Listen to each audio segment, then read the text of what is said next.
In 2017, a single human being was bought for 222 million euros. Yeah, it sounds completely impossible. You see these headlines and you just have to wonder, right? Like, how does a team spend $250 million on one player without just instantly vaporizing their bank account? It is a massive risk. Exactly. Welcome to this deep dive into our sources, where our mission is to uncover the really contrasting economic philosophies behind UEFA's financial fair play and, well, American salary caps. Okay, let's unpack this. So to start, you have to realize that European football is an open market. The sheer terror of relegation means owners will, literally bankrupt themselves trying to buy enough talent just to stay in the top tier. Because the financial drop-off is huge. Oh, it is catastrophic. You historically had these billionaires injecting unlimited cash to buy success. And that forced rival clubs into massive, completely unsustainable debt just trying to keep up with them. So UEFA steps in, right, with financial fair play. Yeah, they updated it significantly in 2022 to basically stop the bleeding. They essentially cap squad spending on things like salaries and transfers at 70% of a club's revenue. Wow, 70%. Yeah. And they pair that with a controlled loss mechanism. Teams can lose up to 60 million euros over 3 years, but only if the owners cover it directly, out of pocket. Okay, so no taking out giant bank loans. Exactly. The mechanism here is crucial. It prevents clubs from taking on fatal bank debt to fund daily operations.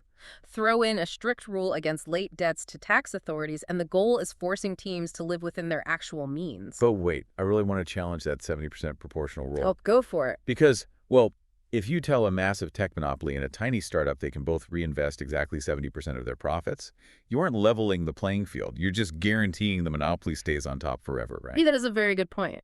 I mean, a massive club bringing in €1 billion gets to spend $700 million. A smaller club making $100 million only gets $70 million. Does this actually prevent bankruptcy, or does it just lock in the wealth gap? What's fascinating here is you've hit on the exact structural consequence of FFP.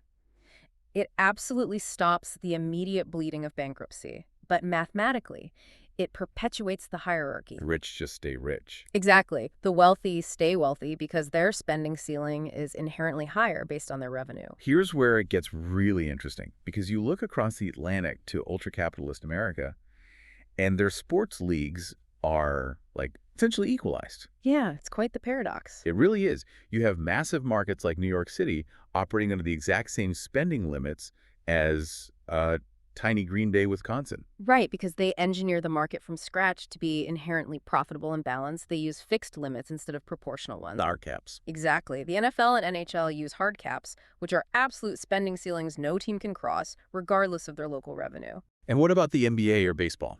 So the NBA and MLB use soft caps. They allow teams to overspend, but the mechanism is brilliant. They get hit with a luxury tax. Oh, so a financial penalty. Yeah, and that tax physically redistributes wealth. The league takes the penalty money from the big spenders and funnels it directly to the poorer teams, actively funding their competition to level the playing field. Okay, but if those American caps are so strict, how on earth did the MLS afford to bring over global superstars, like Lionel Messi or David Beckham? Yeah, without entirely breaking the system. Right.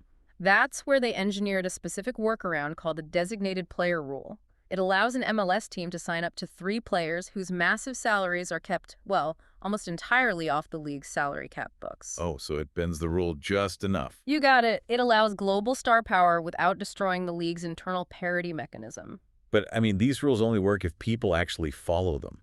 If an owner has billions of dollars and just a burning desire to win, what's stopping them from hiding the money to bypass the limits? Yeah, that exposes the fatal flaw in Europe right now. UEFA genuinely struggles to police inflated sponsorships. What do you mean by inflated? Well, an owner with ties to a massive corporation or even a foreign state will simply get that entity to sponsor the team for way above market value. Which artificially inflates their revenue. You got it. And mathematically, that raises their 70% spending cap. Ah, that is sneaky. Yeah, but in America, the control is absolute. If a front office tries to cook the books to bypass the salary cap, the league strips away their future draft picks. Oh, wow, really? Yeah, actively punishing their on-field future while hitting executives with direct suspensions. So what does this all mean? Distilling this down, it seems like Europe regulates an open market to prevent financial ruin, while America designs a closed market to guarantee parity. Yeah, they are two deeply contrasting economic philosophies trying to ensure survival in a multi-billion-dollar entertainment industry. It leaves you with a massive what if. If European soccer ever adopted an American-style closed league and draft system, would the guarantee of competitive fairness be worth destroying over a century of open market tradition? Think about that next time you tune into a match.